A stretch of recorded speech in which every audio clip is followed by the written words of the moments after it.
I think it's worthwhile to address the paradigm and the reasons that I speak, or the underlying paradigm that supports the choice to speak. My first book was 101 Choices on My Path to Well-Being and the Thoughts That Made Them Possible. And the premise of that book was that we all have infinite number of choices. Now, many of those infinite number of choices are not particularly noteworthy. The choice to move a finger this way versus this way, or to this degree rather than to this degree. There's a lot of choices that don't make a big difference. But the choices that change our lives and create well-being are important, number one. And number two, they're necessary. Despite having an extraordinary amount of possibility, where each of us ends up is very different. And the underlying architecture is what determines where we end up. The thoughts that made those choices possible. Well, the thoughts that have allowed me to deviate from many of our societal norms are thoughts that I've personally cultivated,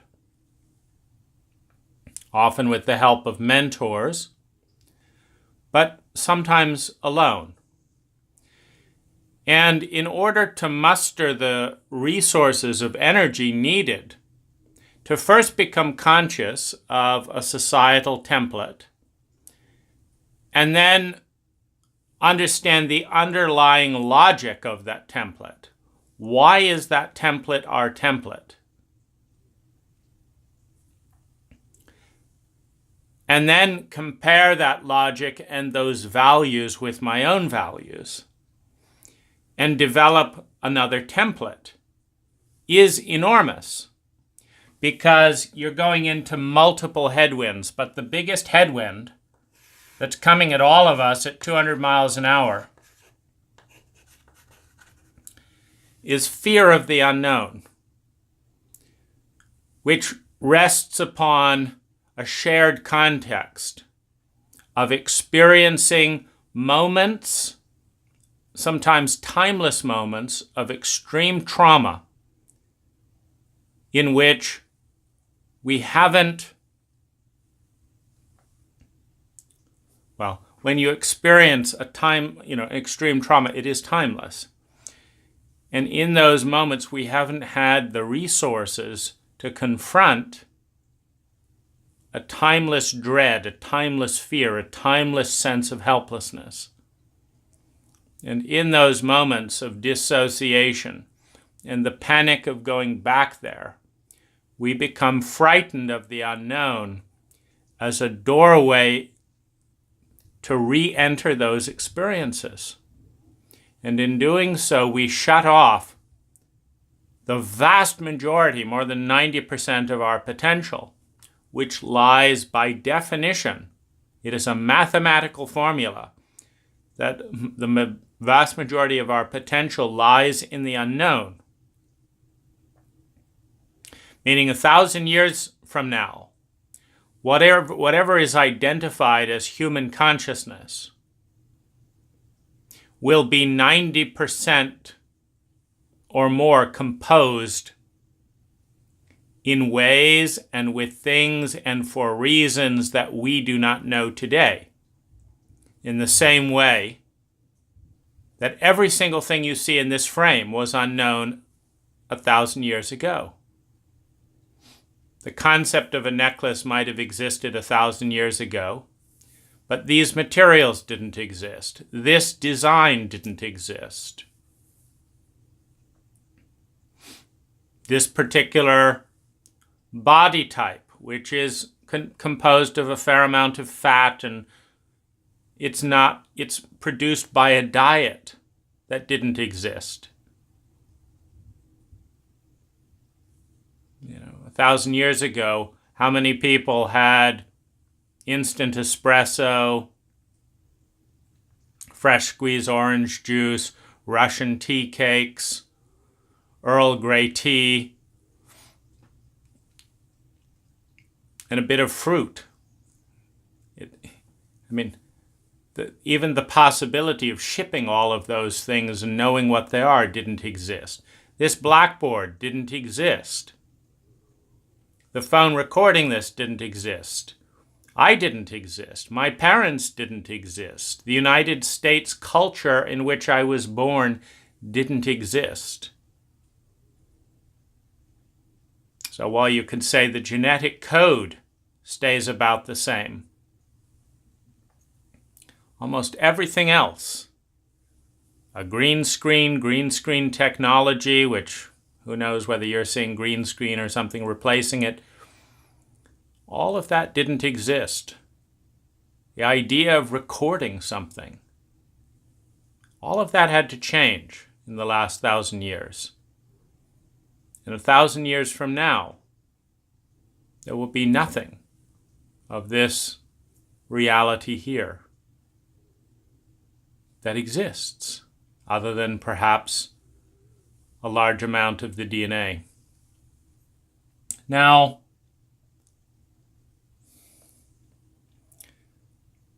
Jordan Peterson, I liked that he acknowledged something that I've experienced myself, which is that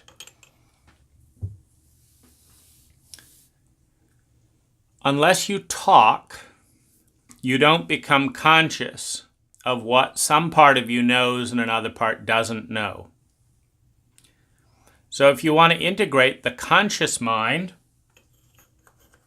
with the unconscious mind, and a good way to represent that is the conscious mind is that which you're conscious of right here, and the subconscious mind is about this side. The unconscious mind is absolutely vast. So if you're trying to integrate the sub and the unconscious mind with the conscious mind, you've got to talk. And in the process of talking, move this little dot around and take a tour. This is like a spotlight, and you have to take a tour. Now, how do you take the tour? You do it through language. Now, a good way to understand the conscious mind is as a lens. Now, this microphone is a lens through which you hear words and sounds. And this camera is a lens that correlates to what you would see in the human eye. But it's not what a cat would see, and it's not what a dog would hear, because it's a lens that matches your lens. The point is, there are an infinite number of lenses through which to view the reality. We're born with a vast potential. Different languages emphasize different values. Some languages emphasize masculine and feminine, some don't acknowledge it at all. There are some languages that don't have the word it. You see, we have the concept of a noun, an it, something separate from me that has no consciousness, no existence.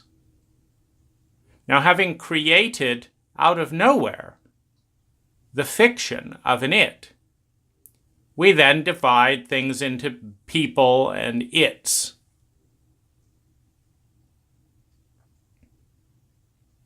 And having decided that tables are its, we feel that, to abuse a table or throw it around or chop it up and burn it is no big deal. It's an it.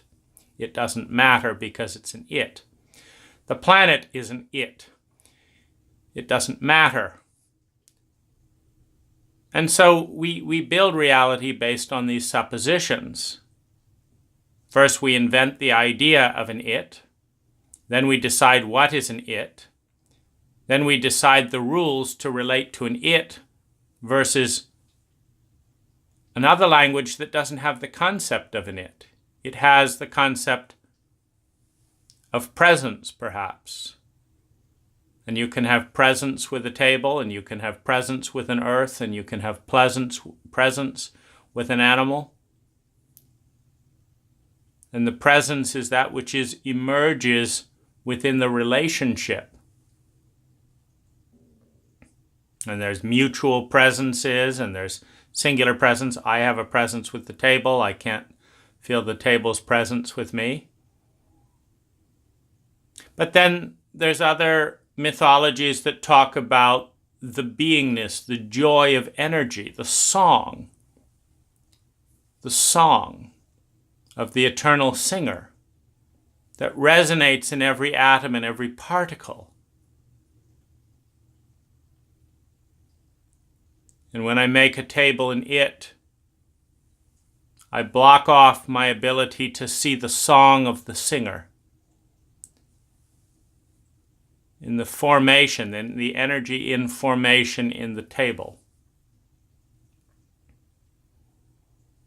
And these compartmentalizations, they're very efficient. This way, this way, this way, this is this is the way it is, and that's just the way it is because that's the way it is, and it's that way because I said it's that way, and I said it that way because my parents said it's that way, and my parents said it that way because the country and the culture said it's that way. And we all agree that that's the way it is, and so that's the reality that we have. But the conscious mind is a lens that is shaped by language and by the culture to view a certain segment of reality in a certain way, using underlying formulas provided by the cult in culture.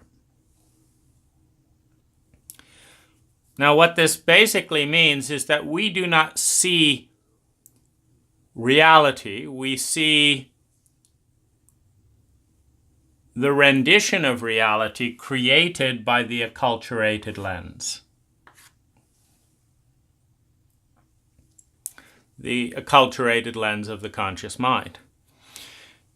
And in order to be sane, to be integrated in our thoughts, minds, actions, beliefs, values, to be sane between our words and our feelings, sanity is integration.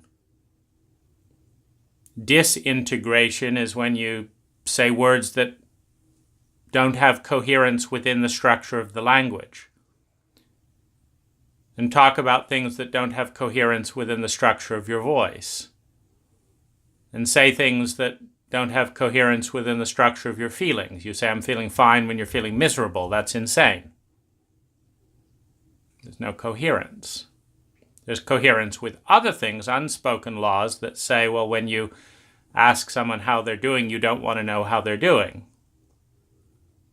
And then that's a part of other unwritten laws that say that you have to pretend that you want to know what people are doing because you want to look good, but in fact you don't actually care, and there's all these different subtexts. Now, you get to know your unconscious through the lens of your acculturated mind by talking and by dialogue and engaging with other people. You get to know it by travel. So, if you fly to Thailand, you'll see a different world with different value hierarchies that creates different results. For example, I don't see any homelessness in Thailand. I see homelessness in the 5th wealthiest county in the United States. It's a different level of cultural values. There's nothing about money. The average income in my county is $260,000. The average income in Thailand, probably $300 or $400. We have homelessness. They don't. It has nothing to do with money. It has nothing to do with land. Tons of land all around. It has to do with the cultural software. Cultural software in the United States that says we punish losers is one thing. But it's also about building codes. You can't buy a house here for less than $650,000. How many homeless people can shell out $650,000? So is it going to be people or changing the code? Now, I explore by talking. Now, it's very important to understand that the unconscious mind, the subconscious and unconscious mind, are vastly more complex, more sophisticated, and bigger than our acculturated brain is ever going to understand. So what's the point of even trying? Well, the goal of the conscious mind and our conscious paradigms of relating with ourselves and with the larger reality, the goal is to create a representation of reality that is close enough, give or take 40%, is close enough to reality that it's useful, that it helps us have a better relationship with ourselves.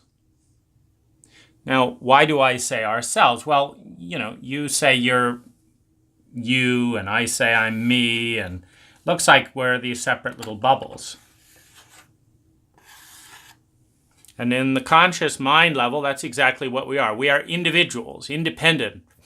Got nothing to do with me. That's not my problem. Okay? What that means is that the part of reality under discussion isn't inside my little bubble that I call me, isn't connected to my body in a way that my conscious mind recognizes or can understand. But of course, it's complete nonsense, because this me does not exist without daily food, water, and air, without a digesting cycle, without parents, without their parents, without the animals that gave birth to the human species, without the sun producing the temperature that keeps me alive, growing the food that I eat. There's very little that goes on in my body and in myself that can't be linked if you actually take the time to explore with the rest of the universe. You say, I have nothing to do with Alpha Centauri, it doesn't heat the planet, da-da-da-da-da. Except that Alpha Centauri is made up of atoms using the same code for the atoms of your body. And except for the fact that if that atomic structure changed, if that law, if that basic bit of code that designs the entire universe, if that changed, so suddenly protons changed their relationship with electrons, the entire universe would change. Because the same force, when you change the law, every single atomic structure changes. It's kind of, it'd be like going into a computer and taking 0 and 1 and deleting all the zeros and changing it to 0 and 3. There's not a single bit of software that would work. It would require a complete reworking of the relationship between every single human being, every single particle of matter in the universe. So of course we're connected. There are deep threads of connection that run through every single fabric of creation. But in our cult, what's popular is to pretend that that's not real. One of America's favorite way to solve a problem? Simple. It's not my problem. Except that it is. Because when you have hundreds and hundreds of millions of Americans all saying it's not my problem, then everyone's problems pile up. Because there's a number of, quote, problems that require a great deal of sophisticated participation to deal with.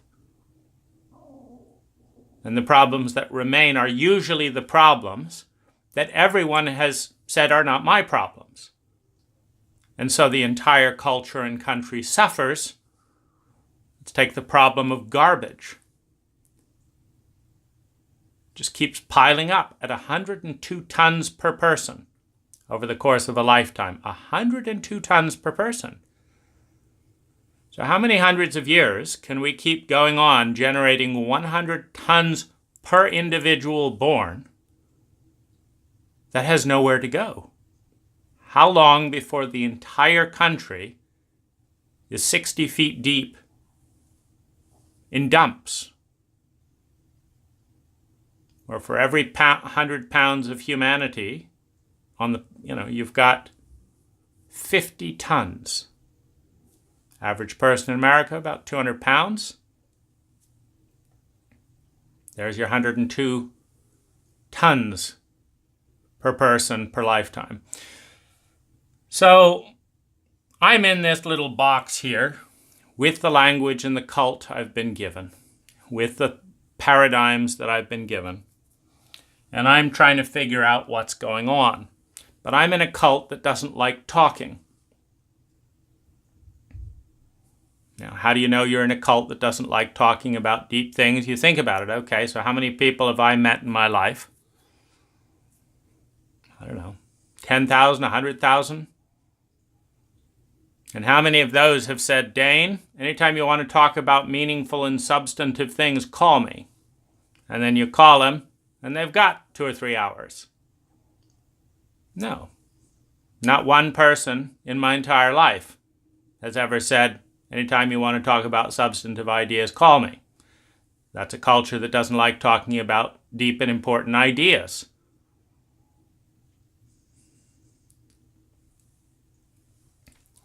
Well, what about just calling and asking? Could I talk about deep and important ideas with you? Well, what about? Why are you calling me? Well, I think it's valuable to talk about deep and important ideas. Well, about what? Well, I'm not sure yet because I haven't talked about them.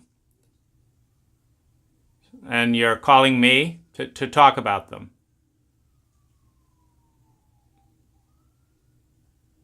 You're not interested in doing that? I see. You are vaguely interested, but you've got TV, video games, movies, drinking. I see. So you could talk about important ideas. It's just not very important to you. I see. Next, the culture is the statistics. And so, I've written a few, 30,000 pages and counting. I don't know what it is exactly, but, let's say 50,000 pages. And that's been helpful. The issue, with handwritten pages, first of all, is, hand typing, wrists getting tired. That's one issue. The other issue is one of engagement, meaning the reason that I don't talk with friends for 5 or 6 hours about these types of topics is that they don't want to talk for 5 or 6 hours about these kind of topics. It's not because I don't want to. And so, moving outwards in a way that would help connect with more people is a goal. Saving my wrists is a goal. And the other kind of thing is, I need something to bounce off of. And I would usually imagine that when I was writing, to try and imagine who's reading it and what they're feeling and seeing. There's also the matter of a little bit of exercise. It's better for the body to move around than, and even to talk, than to just, tap away and, make your fingers and wrists sore. So the bottom line for me, and what, all these video projects are about for me, is I'm aware of being stunted by a good 90% of cultural pressure that ensures that very interesting and valuable parts of the psyche, of my own potential, is walled off through a cultural collusion that consists of making it so hard to explore those things that they die into the realms of unconsciousness or obscurity. They die. A culture determines what grows within the culture and what dies within the culture. That's how epidemiologists study tissue samples and diseases. They prepare the culture that disease would grow in, and if that disease gets consumed by the disease, they know, it's this disease. And if the disease dies, they know it's not that, if the bacteria and stuff dies. So you can tell what grows by the culture you put it in. What dies in this culture will grow in another culture. There is a culture in which anything will grow. I mean, not all at one time, but if you want to grow AIDS, you can find a culture that will grow AIDS. If you want to grow poverty, you can find a culture that will grow poverty. If you want to grow the flu, you can find a culture that will grow the flu. If you want to grow hepatitis, you can create a culture that will grow hepatitis. If you want to grow insanity, you can create a culture that grows insanity. And there's a lot of things going on in the United States, my country of birth, that lead to an enormous amount of unnecessary suffering. The question is, do we give a damn to do anything about it? Well,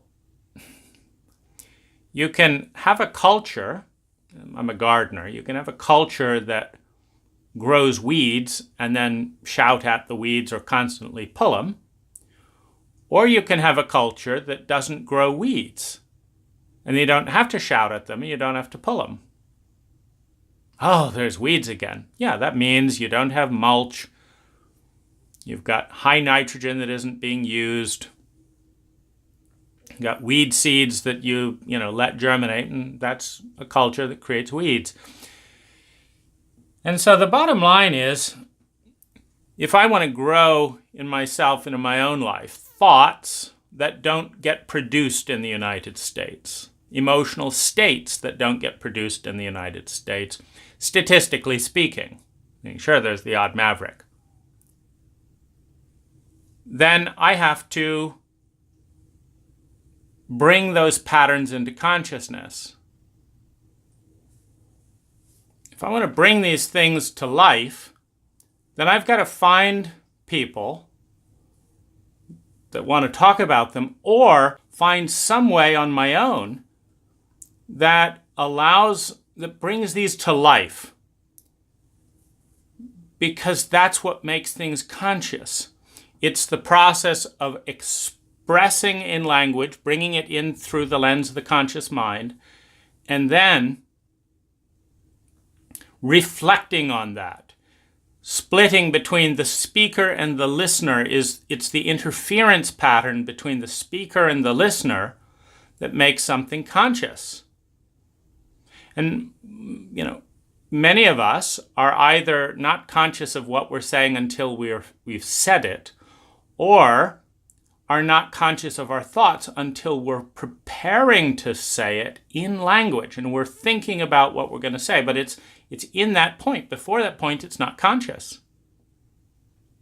We bring something into light. And so what I'm up to, essentially, is trying to flood areas that are dark on the cultural landscape with enough articulation, in this case, to myself. And so I'm using the mechanism of a camera, a Note 9 phone, that, first of all, it's 2 feet away from me. So it's, in the range of where another person would be sitting. And secondly, it's facing me. And so it's as if I'm talking to someone. And I'm responding. I'm noticing, like, I didn't, there's a part of it like, oh, what do you mean by that? And what is this point? And oh, there's an interesting thought there. And I'm responding to that in a dynamic loop that's instant, that brings things to light. Meaning, as I talk, I get ahas. As my conscious mind is directed around in this larger terrain that is, of course, vastly bigger, vastly more sophisticated than what I'm aware of. I'm shining the torch around in there. And as I do, things come to light, patterns emerge.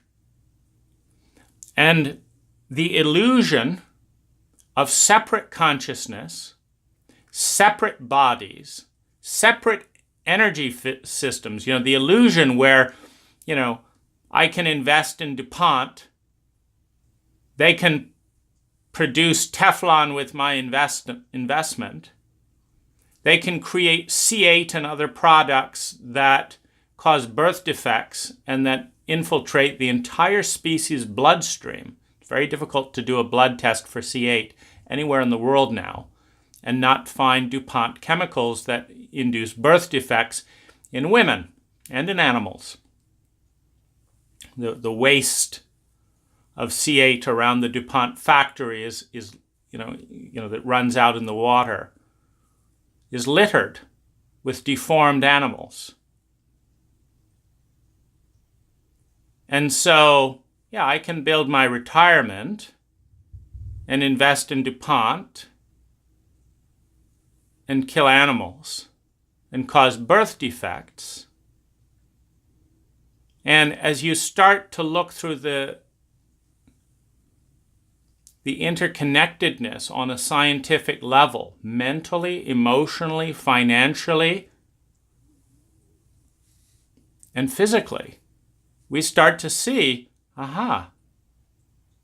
doing this creates birth defects. Me, over here, separate me, who has nothing to do with person over there, actually helped to create a birth defect. Well, that data, the data of the connectedness, is useful if you don't want to kill your host body. And this is the big question with cancer. Because cancer is more creative, it reproduces more rapidly. It's more alive, it's more eager to live than its hosts.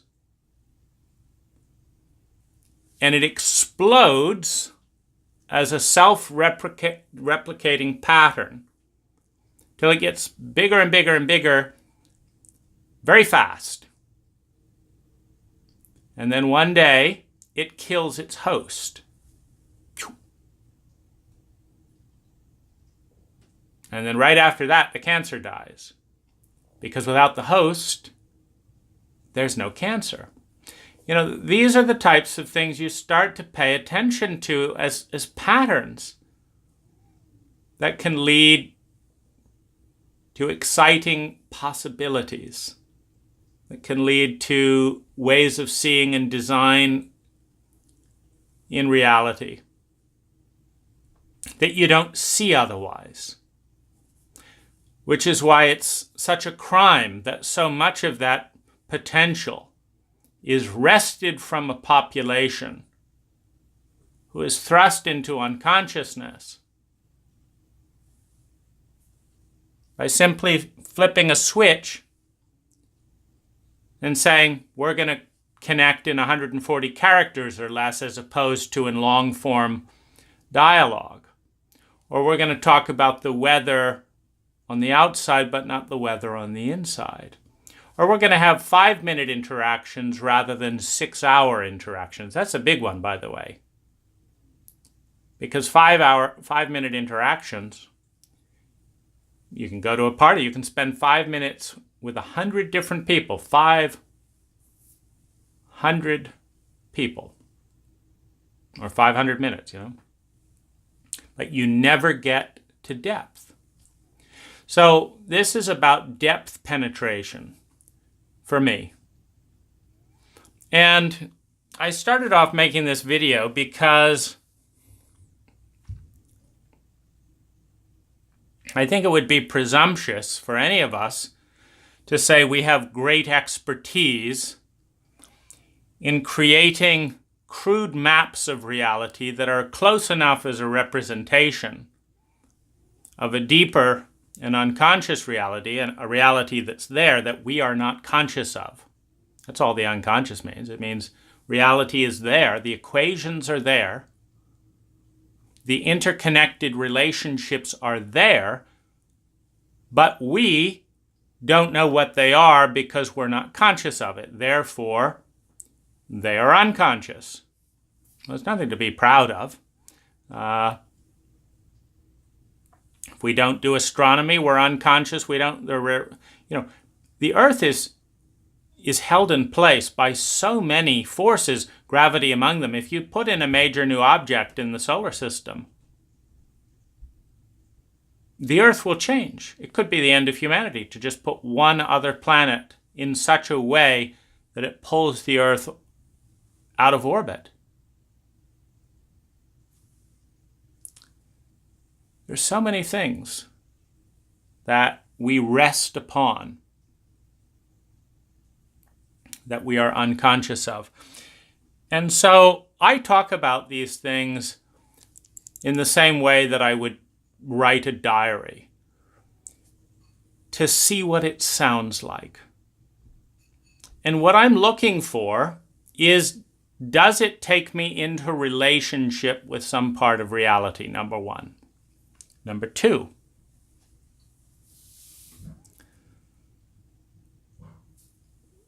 does that expand consciousness, take something that was a little bit more unconscious and make it conscious? Does it afford a more healthy relationship with that reality? Healthy meaning both parts grow as opposed to mutually destruct. Is it taking me closer to the truth? Because if you understand the full complexity of the unconscious mind, you know that it is simply impossible for the conscious mind to understand and process consciously the full amount of data that is available to be known consciously.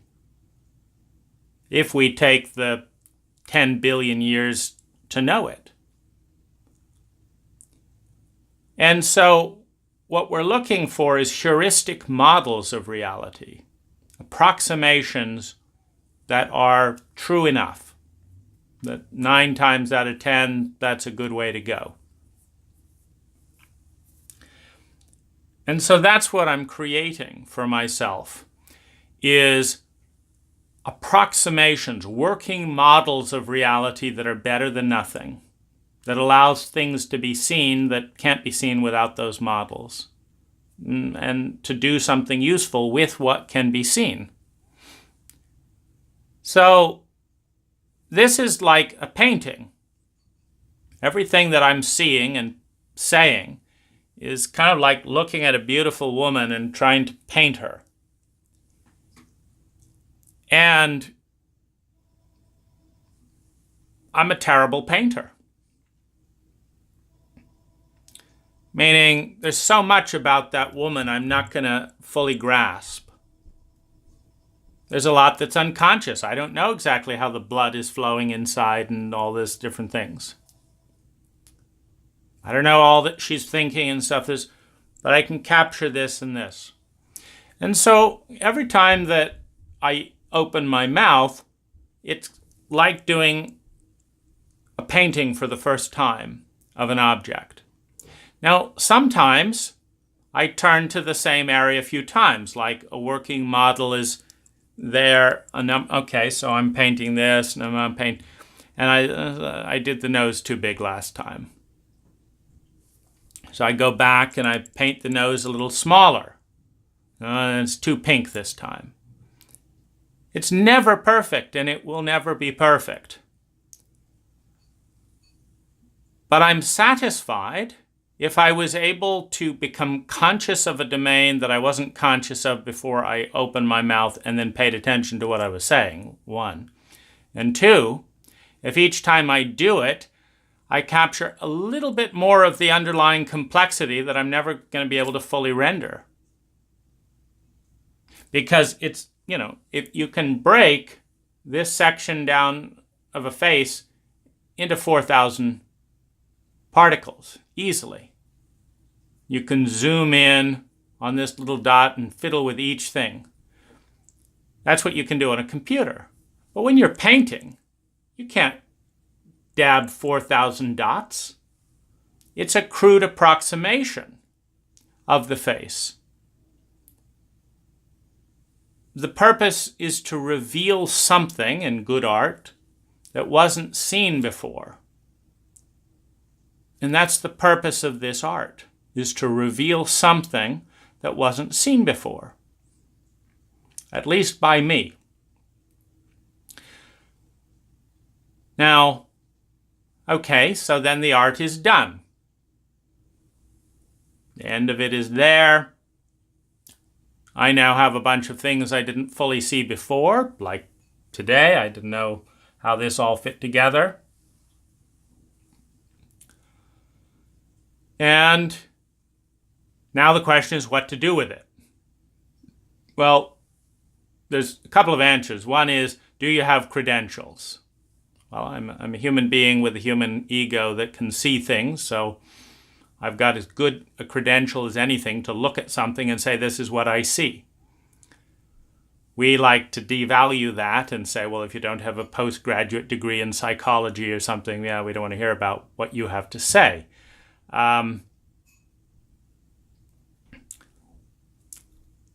Obviously, I'm not picking that route,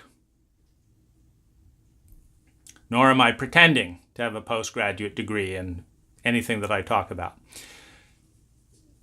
The other approach is just keep it private. Okay, you saw something, fine. It's not perfect, so don't show it to anyone. And it's like, okay, well, who is perfect in this kind of arena? Anyone? Like, is there anyone that's everything they say I think is perfect, or that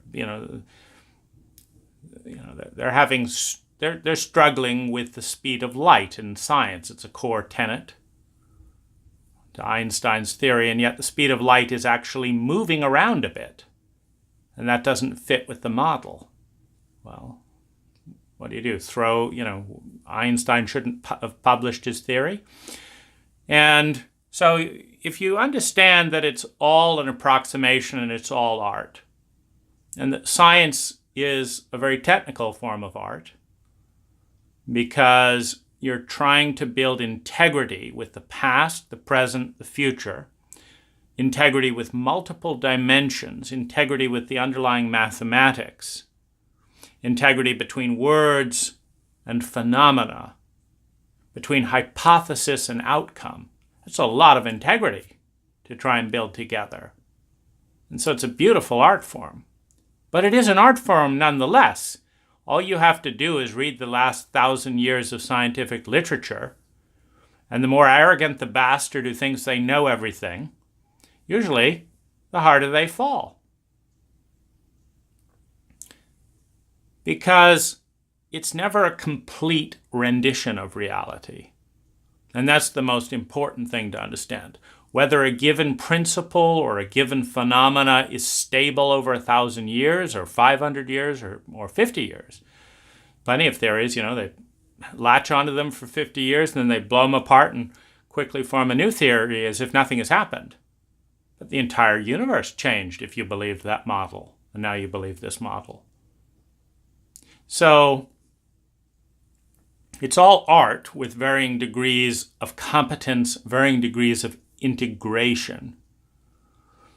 And certainly art that has a high degree of data integration is higher art in a certain way. It's closer to reality, but it's always a reflection, as Plato was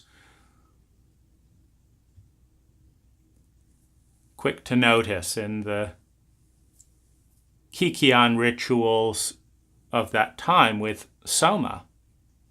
That was one of the greatest realizations of the Greek age among the leaders and thinkers of the time, to understand, to penetrate the veil between the reality we create as our human representation of a field of mathematics that extends far beyond our senses.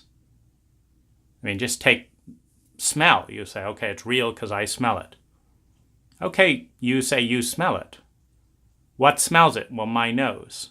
Well, what does your nose smell? It smells a very, very tiny range of vibration acting in a very specific way, and it says that's a smell. But there are other smells your nose doesn't smell because it isn't capable. There are sounds happening in this room right now that you don't hear because your ears cannot hear sound waves that low. And it can't hear sound waves that high. There are microwaves that you can't hear. But it doesn't mean they're not there. 99.9% of all reality is happening outside of the framework of the observing and measuring devices that we have to access reality. And what we do out of that smorgasbord of probability is we create a representation that is our relationship with, hopefully, a fair degree of integrity. Hopefully we don't just label everything blue-green, although if everyone does that, everyone says that blue is green, well then blue is green. That's the little mouth noises you make to communicate that piece of reality. But we're just dealing with a shadow of reality, which is the reality that we create in here to represent the much more complex reality that's going on out there. And when we get sick, it's because our model is off. When we create all kinds of conflict and didn't see it coming, it's because our model of reality did not anticipate. It's like weather. They're not accurate. It's going to rain all today, well, it's sunny. Well, our model was off. It indicated, according to our model, that it would rain today, but it didn't. My indication was that if I said this, you'd leave me. I've said this, and you love me more. It doesn't mean that's not real. It means that I didn't have an accurate model of who you were and what you value. I thought I did, and that's often worse than nothing. Because if I think this is reality and act on it, but something else is a reality, I can drive into a brick wall trying to avoid an accident. Because my model says the brick wall is over here, I swerve right into the brick wall, and then I'm shocked, and I don't understand it. So we're all dealing with the shadow of reality, which is the way we reinvent and interpret reality through our senses, through our paradigms, through our culture, through our values. And to the extent that that helps us have a growing, living, productive, meaningful relationship with reality, which is really the larger energy field of which we are a part. If the earth vanishes tomorrow within 3 minutes, we're dead from lack of oxygen. We are a part of our reality. And to the extent we have a good model, we relate better to reality. So I talk and I explore and I listen as an artist, painting pieces looking for cohesion, looking for beauty, looking for integrity, looking for value, so that the future can be a little bit more harmonious, a little bit more in partnership with reality. And my art is as good as the art is. Hopefully it gets a little better. Some days are better than others. But then comes the question to show it or not. And what I come down to is what's the benefit of showing it and what's the harm in showing it. Now, particularly in my uncastled, uncrowned, in this world, I'm just a guy who sits down in front of a camera, like any other guy.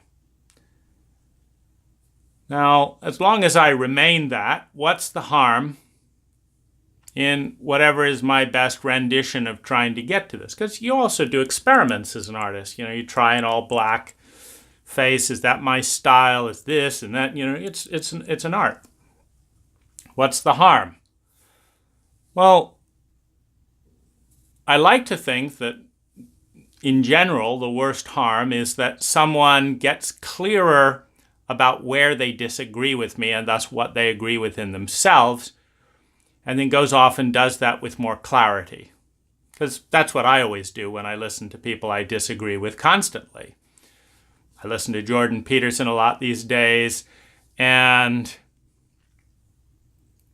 there's a lot of it that I think, I liked that. That's an interesting point. That's useful in this situation, even though I don't agree with it, it's useful.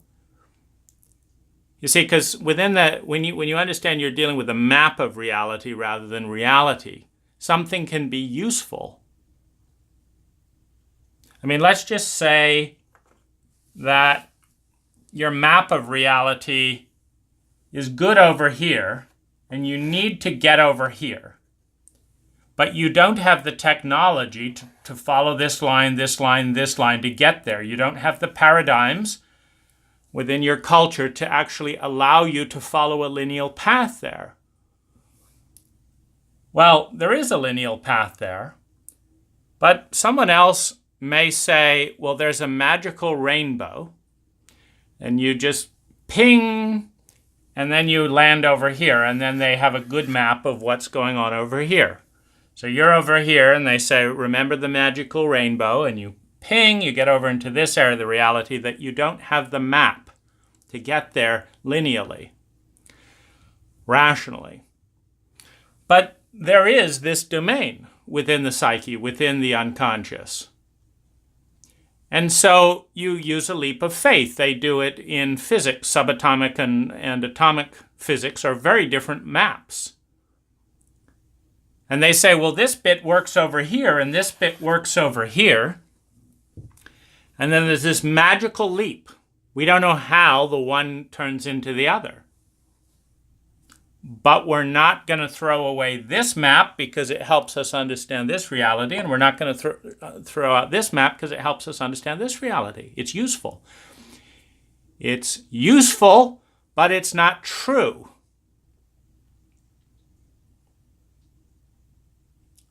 You can have that.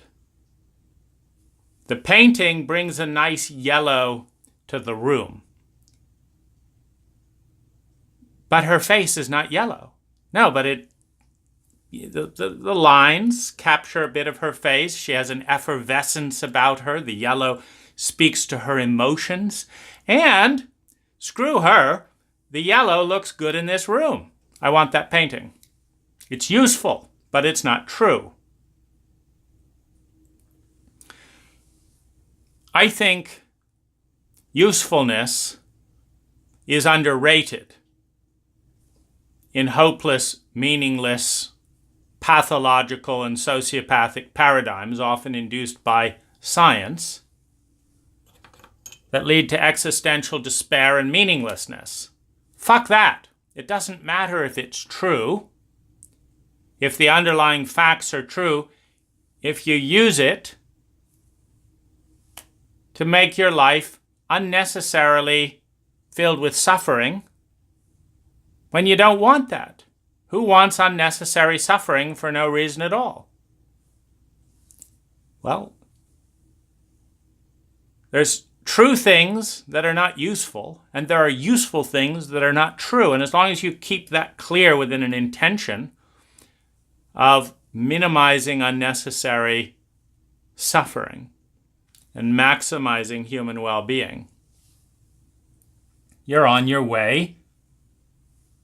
Meaning, our deepest desire as human beings to minimize unnecessary suffering, to reach through Maslow's hierarchy of needs, survival, security, love and belonging, self-esteem, contribution, and transcendence. You're looking at a way to create that. And for me,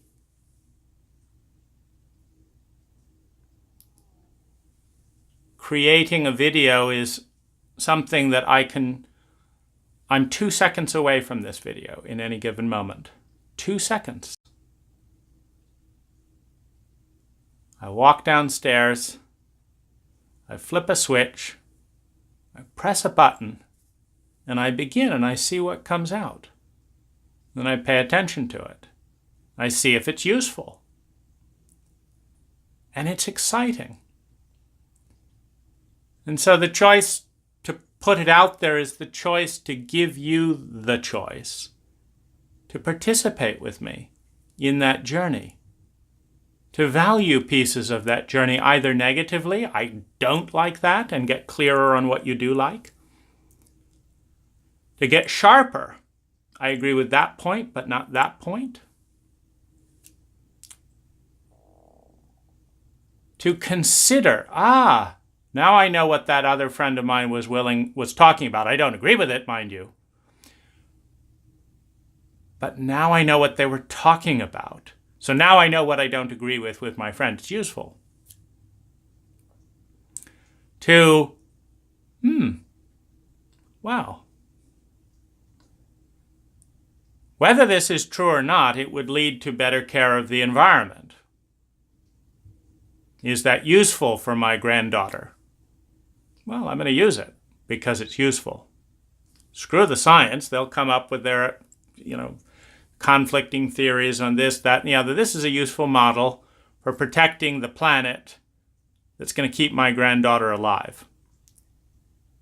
So, interconnectedness, here we come. That's really it. And I make this video in part to respond to the question, why are you doing this? Because I could just stop the button, never share it with anyone. But the benefit to a percentage, a small percentage, admittedly, my guess is that 5% of people who watch this material will be positively benefited and uplifted in a direct sense that they can partner with. And that, to varying degrees, other people can use it as a springboard to consciousness of what they dislike and disagree. It's always easier to think, you ask someone, what do you think and what do you feel? And they're like, I don't know. Then you tell them what you think and you feel, and they're like, no, I don't agree with that, I don't. It's easier to fight something than it is to initiate and give birth to something. And so my initiation and giving birth to something gives people something to fight about, which then brings consciousness. And once they're busy fighting, I didn't like that and this and that, then they can come up with their reasons. Well, I think thinking is generally a good idea, and so that doesn't seem harmful to me. That's it.